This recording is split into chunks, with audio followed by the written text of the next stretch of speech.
Um, ni kusalimu katika jina la Yesu Kristo. Mpendwa mtazamaji wa channel ya Bishop Kamanda Stefano, ni siku nyingine tena ambayo tuko mbele yako kwa ajili ya kukuletea ushuhuda mzuri wa binti ambaye alikuwa anatumikishwa na roho za kichawi. Na nia ya kuweza kukuletea ushuhuda huu ni uweze kujifunza na kujua kwamba katika ulimwengu huu kuna mambo mengi ambayo yanaweza kufanyika na yanayoathiri watu wengi pasipo wenyewe kujua. Kwa hiyo ninakuomba tu uweze kufuatilia ili uweze kujua na kupata ufunuo zaidi wa kiroho katika maisha haya ya kiroho. Kwanza kabisa nitakwenda kuwatambulisha ambao wako mbele yako. Alafu baada ya hapo tutaelekea moja kwa moja kusikiliza kile ambacho umekusudia kusikiliza siku ya leo. Bwana asifiwe. Amen. Unaitwa nani? Esther. Esther nani? Moga Hamisi. Esther Moga. Zamani ulikuwa unaitwa nani? Adija Moga Hamisi. Adija Moga Hamisi. Amen. Na dada hapo unaitwa nani? Naitwa Nkule Lumaliza. Nkule. Aha. Amina. Haya, turudi kwako Esther. Naangalia kule, wala usiogope. Amen. Esther ni binti ambaye ni kama ni mfanyakazi wako, ni ndugu yako Nkule? Esther ni binti yangu, ni mtoto wa dada yangu. Ni mtoto wa dada yangu. Dada yako kabisa?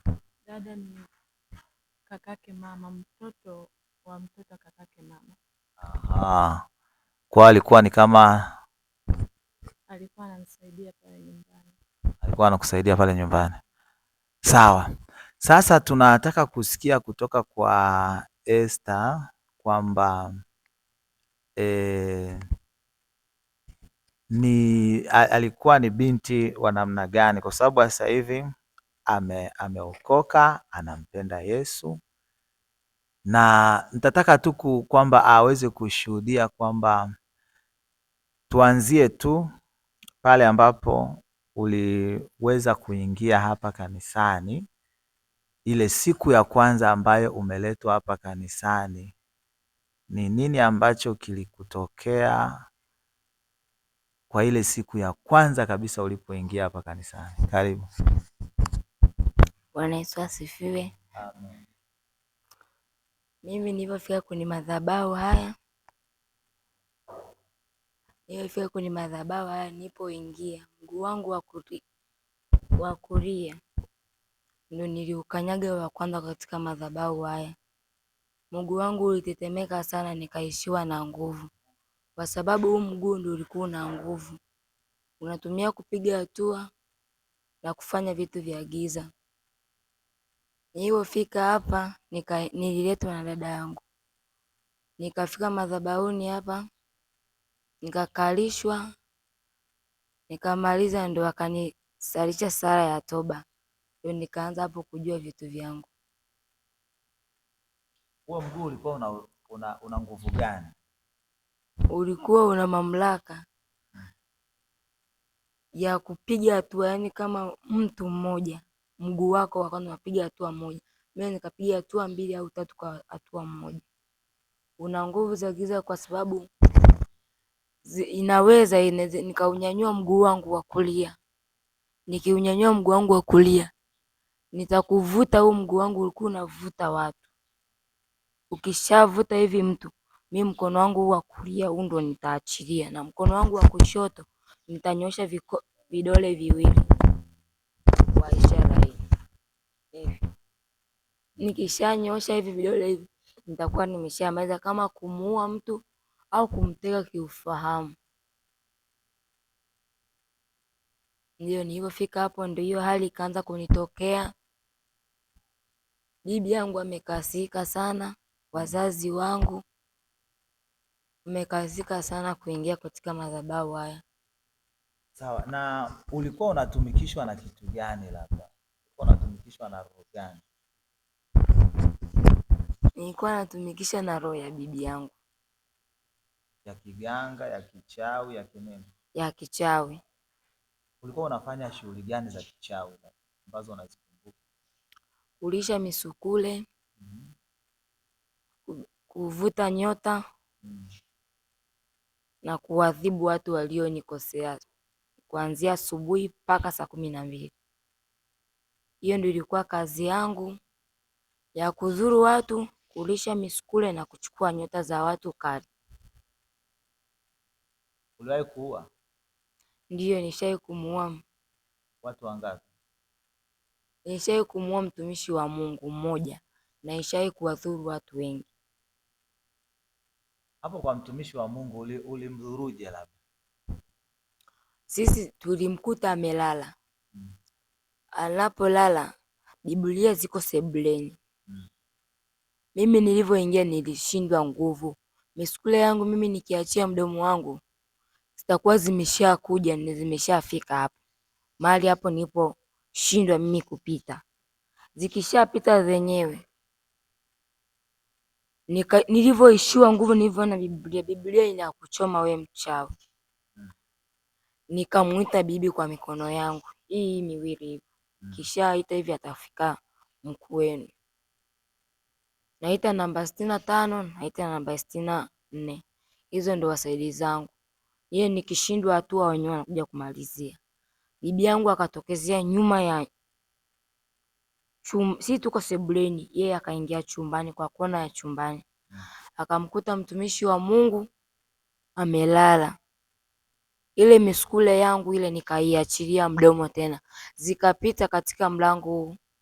Zikaingia chumbani, zikaanza kusaidizana na bibi yangu.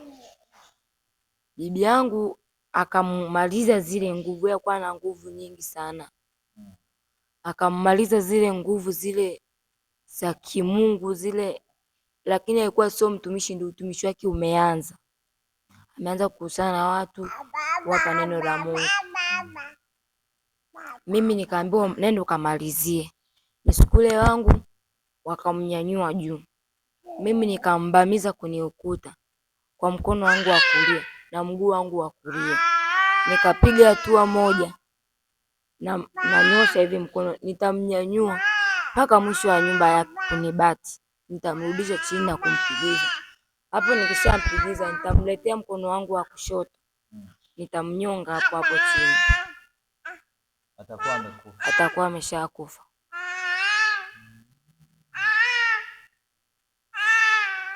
Hao misukule ulikuwa unawalishaje labda chakula? Au misukule ikifika saa 6 mimi nitatoka nyumbani. Mwili wangu utabaki, nafsi yangu, kila kitu changu kitaenda kufanya kazi. Ikifika pale saa 6 nitaachia mdomo wangu. Bibi atatamka maneno yake, mimi nitaachia mdomo wangu. Mdomo wangu ulikuwa ni kuita misukule.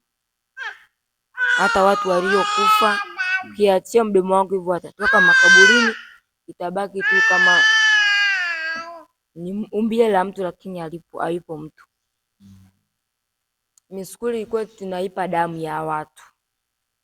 Na hao watu tunazichukua nyota zao.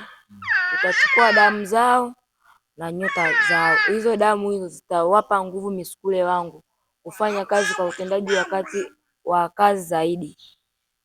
Mimi nikishafika huo muda wa kula, nitaachia mdomo wangu, nitabeba nyama za watoto wadogo na minanili ya wamama waliozaria. Damu zile zilizomwagika chini, hizo ndio nitazichukua mimi, nitawapelekea misukule wangu. Ikifika naenda hospitalini, naenda mochwari, beba misukule na kuchukua damu. Hii kwa kazi. Nitafika nitawapa misukule wangu damu. Ikifika saa 8 tutaondoka pale, watakuwa wameshiba na mimi nimeshiba. Mimi nilikuwa chakula changu ilikuwa ni damu na nyama za watu wazima. Kwa watu nyama za watoto wadogo zilikuwa zinanidhuru. Nguvu zangu zilikuwa bado hazijaingia vizuri mwilini mwangu, zilikuwa zinaniishia nguvu. Nikishazila nguvu zangu zitaisha, damu zao bado changa. Hizo damu changa zitakuwa zinaliwa na misukule, mimi nitakuwa nakula nyama za watu wazima waliokomaa.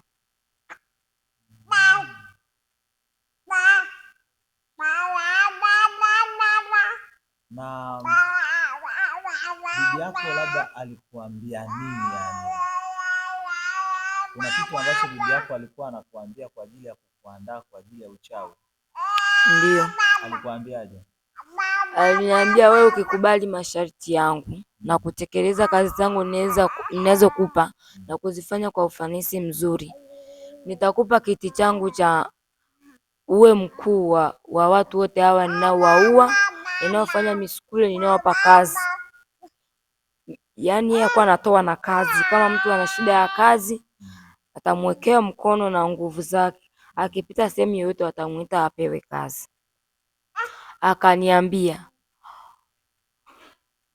muone baba wako uchi wake. Ukishamuona uchi wake, utamwekea mkono wako wa kushoto kwa nguvu zako za giza. Baba wako atatoka uchi nje na atakufuata unapoelekea sehemu yoyote. Nikafanya, nikatekeleza alichoniambia. Babangu alipoingia kulala, mamangu nikamfunga kiufahamu, akatoka nje kwenda kwa watoto wa kiume kule kuangalia. Nikaenda kumuona babangu uchi wangu, nikamfanyia na mikono yangu miwili, ile ya mkono wa kushoto. Nikatekeleza hiyo kazi. Sasa ilipofika ninapotoka ndani na babangu anatoka ndani, lakini umbile itakuwa limelala. Mama atamuona amelala, mimi nitaondoka naye. Usiku ye bado hajajua haya mambo. Mimi ikifika saa sita nitapitisha mkono wangu wa kushoto huu niliomfanyia kufahamu wake uzime. Nitabeba ufahamu wake, nitaunyanyua, nitautolea dirishani au kwenye kona yoyote ya nyumba. Nilivyomtoa nikampeleka kwa bibi. Bibi yangu akasema, umefanya vizuri hiyo kazi kwa ufanisi. Bibi yangu akalala naye, baba yangu mimi akalala naye. Alivyolala naye akasema, nguvu zako zitaongezeka zaidi na zaidi. Ukifikisha miaka 18 nitakupa kiti changu, hata kama nimekufa uje ulie kwenye kaburi langu na kunyosha mkono wako wa kushoto ili ninyanyuke niwe msukule, lakini nitakuwa na nguvu zaidi.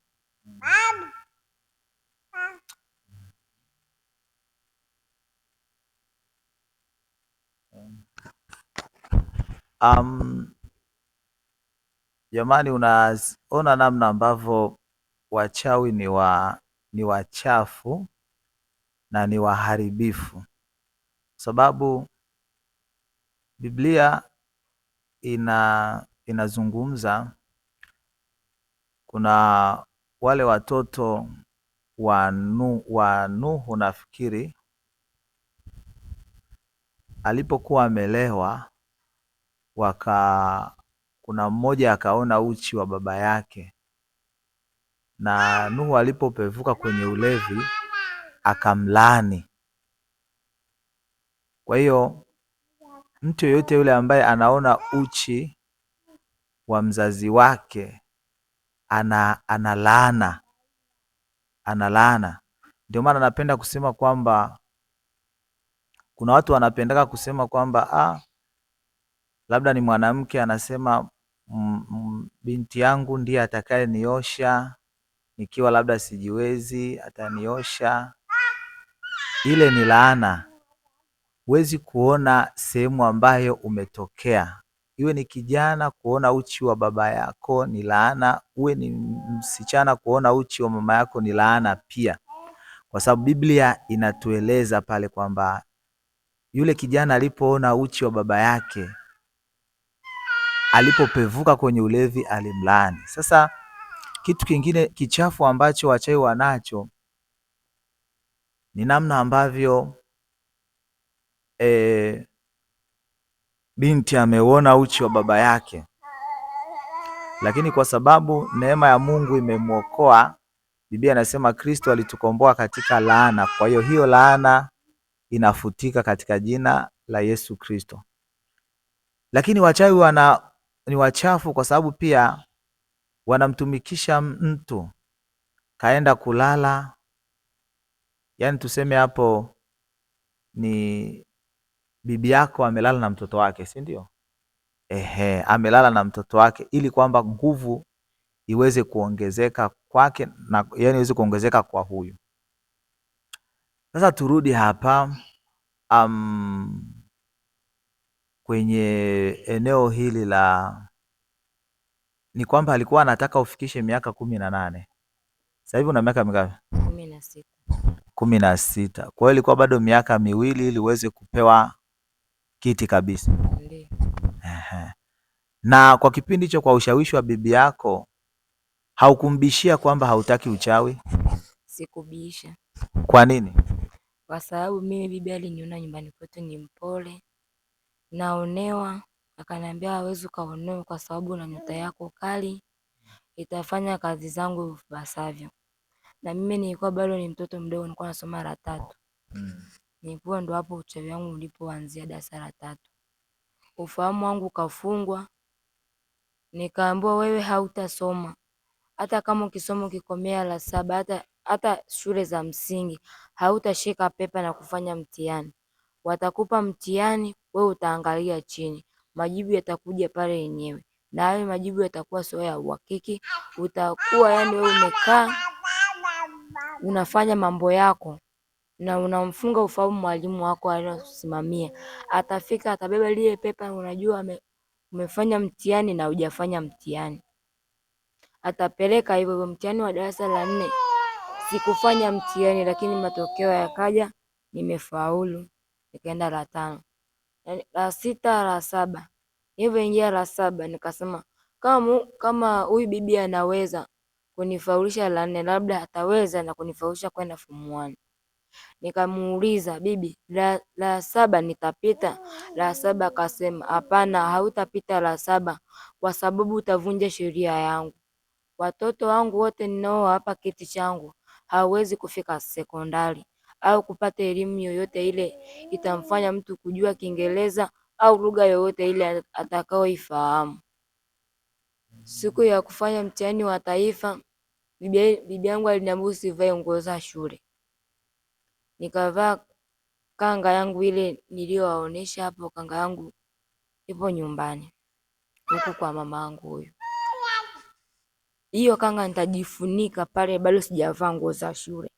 Napojifunika nitavaa shati yangu nyeupe ile ya kichawi tunaendagea kutogea saa 6 za usiku. Nitaivaa na sketi nyekundu.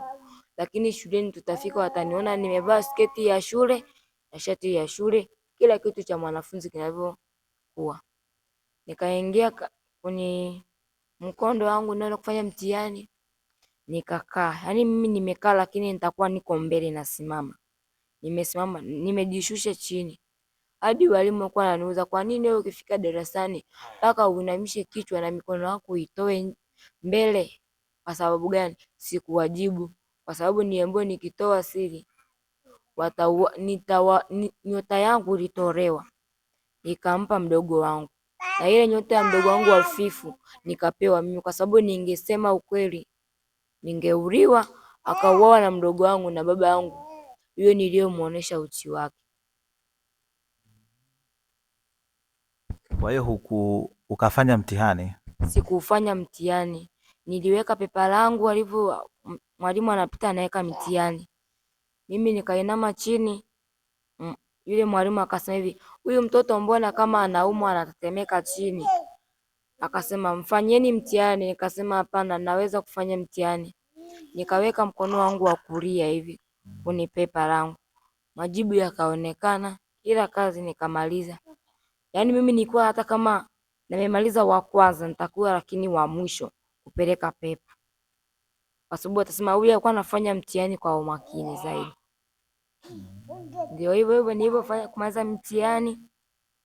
Nikaenda kwa bibi nikasema nimefanya vile ulivyoniambia. Akasema safi. Bado matokeo hayajatoka. Bibi yangu akaniambia, wewe hata kama umefanya hata umebadilisha mkono wako, kwa sababu mkono wangu wa kushoto ulikuwa unataka, yani nikiweka hivi kwenye pepa langu utatoa majibu ya ukweli. Nikiweka mkono wangu wa kulia, utatoa majibu ya uongo. Hata kama umebadilisha mkono wako, aizania kama nimemwongopea. Wakasema hata kama umebadilisha mkono hautafaulu, kila niwezayo nitakuharibia masomo yako. Nikasema bibi, nimefanya mkono huu. Sasa hivyo fika, tukaenda kunikiringe, akaona mkono wangu niliweka, akasema safi, umefanya vile nilikuwa napasa kufanya mimi. Ningeenda ungekataa masharti yangu, ungeachana kabisa hapa, ningekupa nguvu zile unaenda kuzuru mtu yoyote. Na mimi akawa ameniambia usigusane na mtu wa kiume yoyote, yule atakushika mkono au atakugusa hata nguo yako unaovaa wewe. Kwa nini nilikwambia usigusane na hawa watu? Kwa sababu ilikuwa ni mila ile tumewekewa kwenye kiinge chetu. Hamna, kama wewe mtoto wa kiume hautagusana na mtoto wa kike, kama wewe mtoto wa kike hautagusana na mtoto wa kiume. Ulikuwa utakiwi kulala kwenye kitanda hicho lala mtoto wa kiume na mtoto wa kike. Hautakiwi hata kuzungumza hivi. Ukizungumza naye unazungumza naye kwa nguvu za giza, sio kuzungumza naye macho ya nyama hivi. Hata kitanda cha baba yangu mimi nilikuwa siwezi kwenda kukigusa. Hata ukikigusa hivi utapigwa na kitu kibaya sana, utapata kizunguzungu au kuzima kabisa, utazinduka, utajikuta kwenye kilinge chako. Utakuwa nani, umekosea masharti, utapewa adhabu yoyote. Utapewa adhabu ya kwenda kulala na baba yako au adhabu ya kwenda kulala makaburini. Hizo ndio ilikuwa adhabu zangu zile nikikosea masharti. Sawa, kwa hiyo wewe uliupenda uchawi kwa sababu ya ulikuwa unaonewa ili kwamba uweze kuwaonea wale ambao walikuwa wanakuonea, au ulikuwa unaupenda baada ya kushawishiwa na bibi yako ukaupenda kwa sababu ya kula nyama za watu ama vipi? Niliupenda kwa sababu nilikuwa mtoto, alikuwa ninaonewa shuleni, nyumbani, wazazi wangu kwa wanipendi. Sasa bibi akanambia, kama wewe unautaka uchawi wangu nilionao mimi nguvu zangu, nitakupa huo uchawi na utawaonea kila mmoja yule anayekutendea mabaya, anayekutusi. Mimi nilikuwa tangia nipewe uchawi hakuna mtu anayenitusi, na mtu akinipa upendo nitampiga sana, kwa sababu sitaki upendo, sitaki ukali, nataka kitu cha kawaida. Nilipofika kwa mama yangu huyu, mama yangu alinionyesha upendo, furaha, na dada yangu alinipa upendo. Kila kitu ninachotaka mimi wataninunulia. Sasa ule upendo nilikuwa ninauchukia. Yaani mtu hawezi kunipa upendo hivi hivi. Sitaki mtu anipe upendo au anikalipie. Nikimwambia kitu akitekeleze. Ndio hicho mimi nilikuwa nakipenda kwenye uchawi. Nilikuwa nikimwambia mtu nifanyie kazi anaifanya. Fanya ukanifanyia hichi kazi anakifanya. Kila kazi anaifanya. Kile ninachomwambia. Mimi nitakuwa nimekaa kama kuosha vyombo, kudeki, kufanya kazi zote za nyumbani atazifanya yeye. Mimi nilikuwa siwezi kugusa vyombo, kudeki nyumba, kufagia chooni, yani kila sehemu. Zile mimi nikifika, akinipa mamangu kazi, kafanya hichi, mimi nitakaa au nitasimama. Nitaita misukule yangu itakuja ifanye kazi, kila kazi. Tamaliza kusomba mali, kufanya kila kazi. Ndio zitafanya zenyewe hizo kazi. Kwa hiyo nani hapo kwamba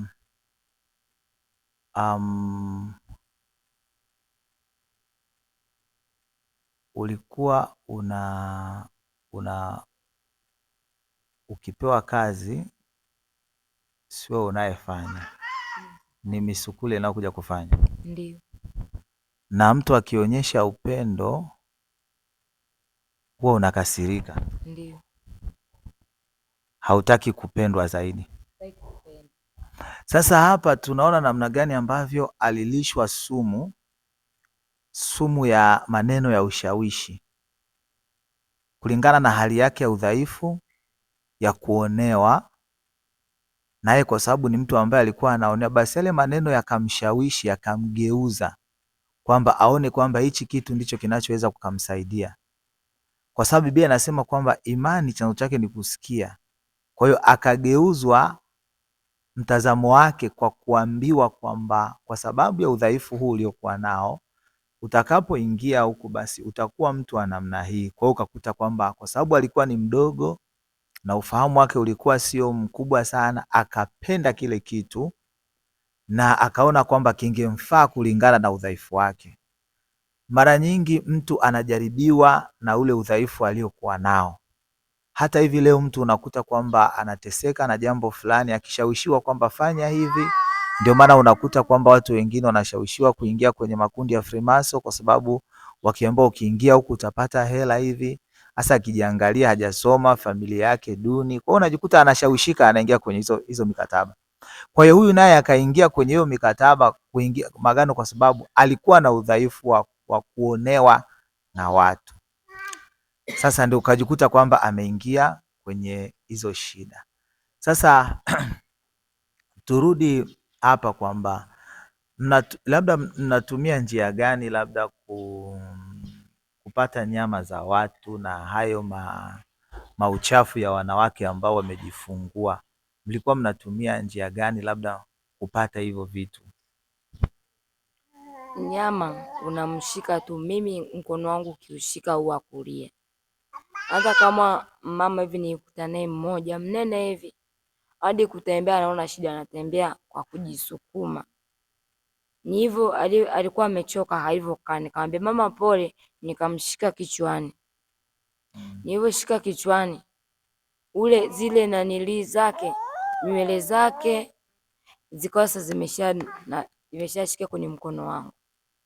Mkono wangu kwa hakuna hii, yani mwili wangu kuja huku umebadilika. Mwili wangu mimi nilikuwa nimevishwa mwili wa bibi yangu. Yaani nikitembea, yani mtu anaona mtu mkubwa, lakini mimi najiona ni mtoto mdogo na miaka midogo. Lakini nimevalishwa ngozi ya mtu mzima.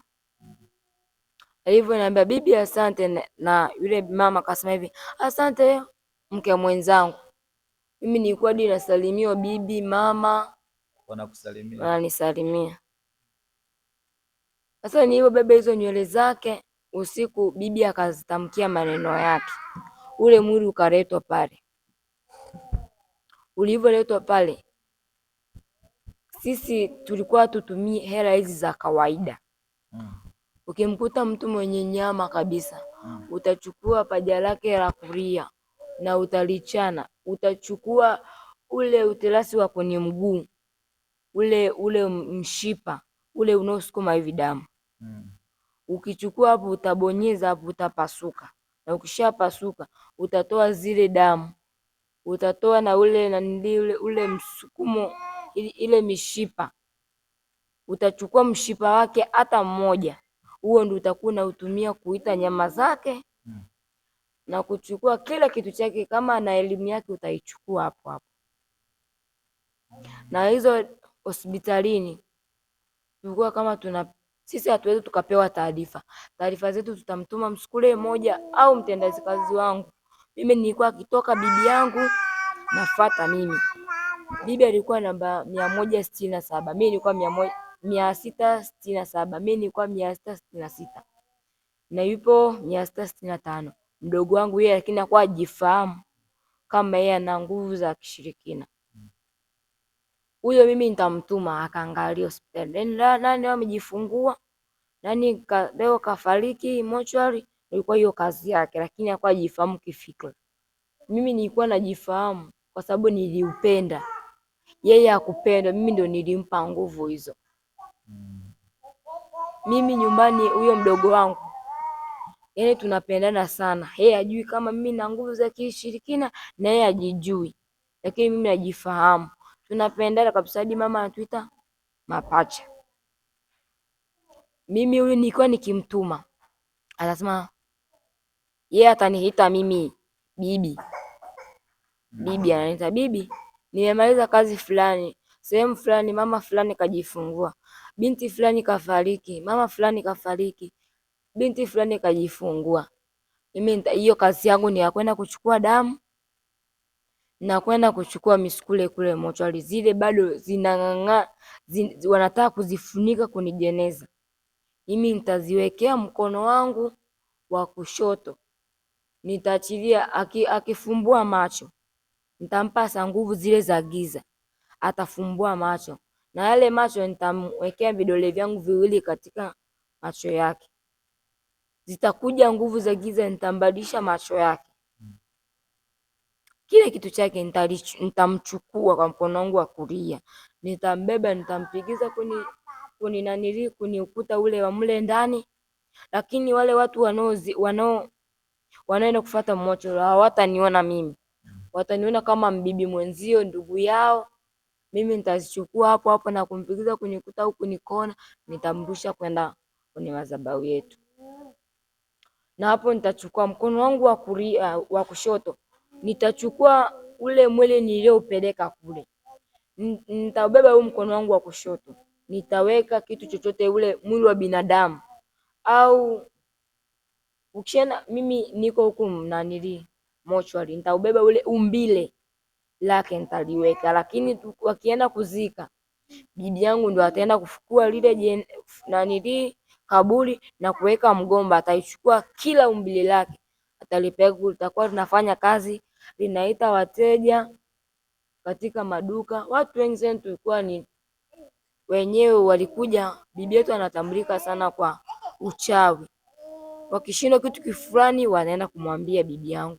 Bibi yangu hasa anawekea wale misukule wangu wale ninaowalisha, anawapeleka kwenye duka, linakuwa linaita sa wateja. Kwa bibi alikuwa anauza misukule? Ndiyo, ile misukule tulikuwa tunaiuza kwa watu wale wana mahitaji, wafanyabiashara. Ndiyo. Kwa hiyo ina maana kwamba wafanyabiashara, usione saa nyingine duka la mtu linashamiri ama hoteli ya mtu inashamiri, kumbe kuna misukule ambayo kazi yake inaleta wateja. Inaleta nini? Wateja. Sasa ndio hapa unakuta kwamba mtu anasifia chakula, lakini ukiangalia chakula ni cha kawaida tu, ama duka tu ni la kawaida tu, na saa nyingine mtu utakuwa anakuta ana matusi mengi, lakini wateja ndio wanamiminika hapo. Kumbe kuna misukule inayosababisha watu wanakimbilia hapo. Sasa tunaenda huku na huku. Ulivyokuja kwa dada yako huyu hapa, kwa dada yako kumsaidia kazi, baada ya kuonyesha upendo yeye na wenzake, ulifanya kazi gani ya kuweza kumdhuru yeye ama labda kudhuru maisha yake? Ulifanya kitu gani hivi kwa sababu ameonyesha tu upendo? Ilifika siku ya kwanza, mimi bibi alinipa mboga niwaletee kutoka Mara kuja huko. Mboga gani? Alipika mboga zao hizo, hata sisi nimeanza kuzisahau, mboga za hizi wanazokula wenyewe, nikamletea. Hivyo sikuzizuru humu kunijali au kuzifanyia kitu chochote, nikazileta moja kwa moja. Akafika siku hiyo akazipika, akanilazimisha kula. Nikasema huyu mama ananionaje mimi nakulaga mboga gani? Afu wenyewe wakawa wanigundui na wanijui mimi ni mtu wa aina gani. Alivyokuja kuna mboga alileta? Mboga alikuwa na mama alimkangia nyama ya kuku kama wawili, akasema mpelekeni, nendeni mkale wanangu huko maisha. Mamangu kuna kipindi alikuja huko, kwa aliona harakati za huku za maisha zilivyo, kwa alikuwa akipata nafasi ya kutuma chochote anatuma. Kwa siku alipokuwa anakuja Adija, alikaanga nyama za kutosha kabisa, akamfungia, nendeni mkale na mama yako mdogo huko.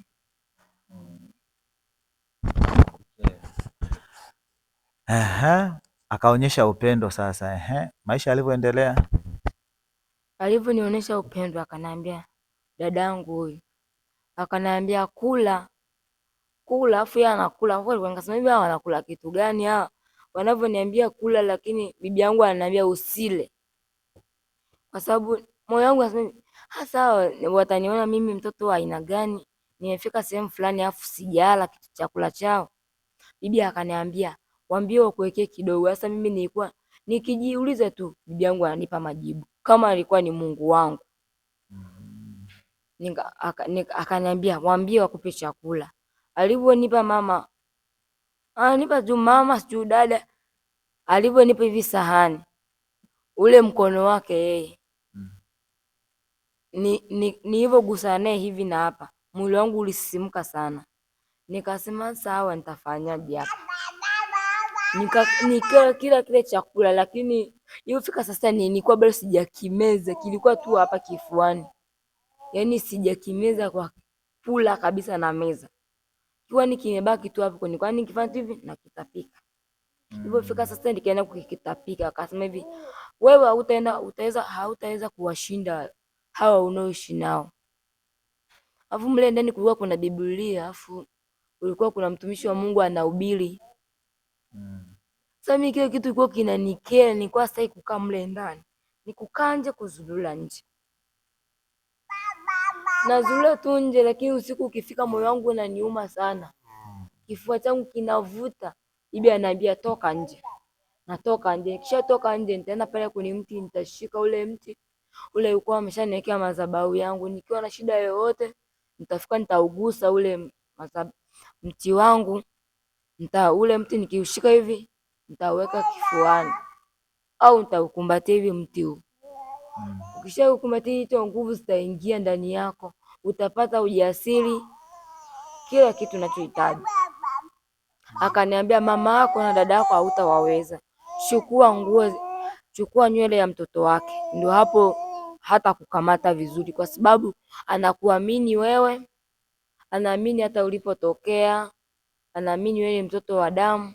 Hawezi kumfanyia madhuru yoyote. Ilipofika saa 6 za mchana, mama akawa ameenda kazini.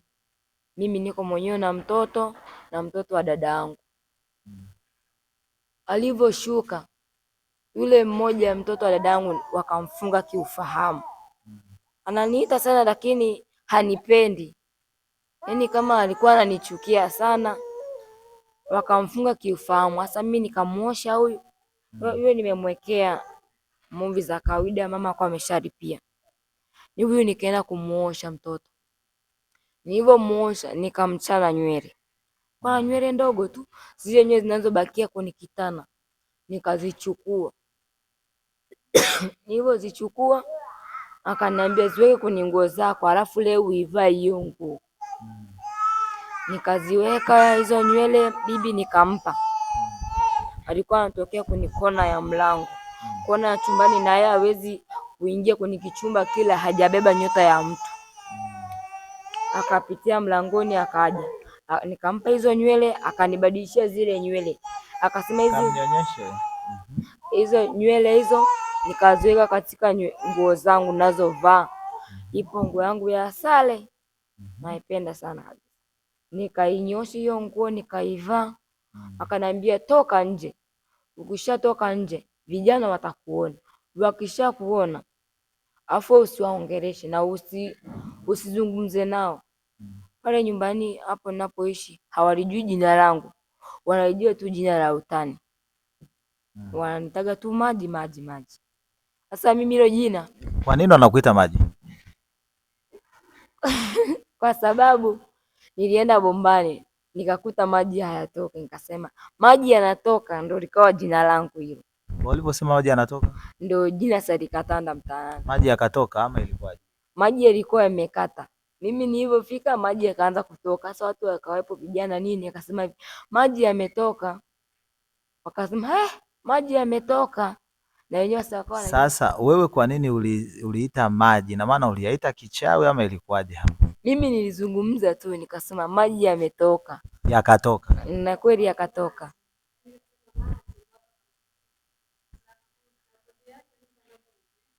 Yaani lugha yako maji. Kwa hiyo ukaitwa maji. Makubwa. Sawa. Baada hizo kuvaa hiyo nguo yenye nywele ya yule mtoto, Nikawa natembea, akaniambia hivi, usigusane na kijana wote. Sasa vijana walikuwa wamekuwa na mazoea na mimi, wanaona mimi mpole, hata anaweza kanichekea au kunishika mkono. Wakaniambia sitaki mazoea na sitaki mtu aniguse mwili wangu. Sasa kesho yake kuna kitu kabisa kikanisukuma moyoni mwangu kabisa kusema, hebu mfuate huyu dada anapoenda. Yupi? Dadangu huyu. Nikaenda naye kwake. Nilipofika kwake nikaona ana daftari imeandikwa neno la Mungu. Nikasema dada ndio wale. Nikatoka mle ndani mwake. Nikawa mwili wangu unasisimka, afu nimekasirika. Kesho yake nikaamka. Dada yako yupi? Hebu njoo. Huyo. Njoo. Ukafika kwake? Nikafika kwake. Kwa ina maana huyu alikuwa rafiki wa mama huyu. Wa mama. Kwa hiyo ukafika pale ukaona daftari. Ulilifungua? Nililifungua. Nisema ameandika jina lake.